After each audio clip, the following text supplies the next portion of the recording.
Savez-vous qu'il y a un renversement complet actuellement sur l'histoire des forêts, notamment tropicales? Pendant très longtemps, on a instauré l'idée ou cru que les forêts, notamment tropicales, étaient des régions vierges, sauvages ou sous-peuplées.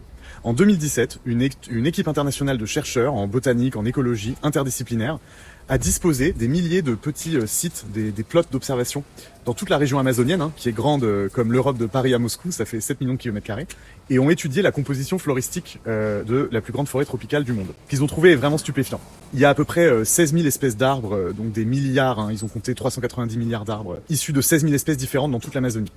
Et ce qu'ils ont vu, c'est que contrairement à ce qu'on pourrait penser, une toute petite minorité de ces espèces, 1,4%, à peu près 227 espèces végétales, composent presque la moitié des individus des arbres de toute la forêt. Et ces espèces sont beaucoup de familles végétales d'espèces utiles.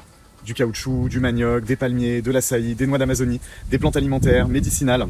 Donc ce que ça indique en fait, c'est que il y a une homogénéité du paysage floristique. Ça signifie aussi que on pourrait penser que l'Amazonie a été largement domestiquée, cultivée, et que la forêt amazonienne est une forêt non pas strictement naturelle, mais largement anthropogénique.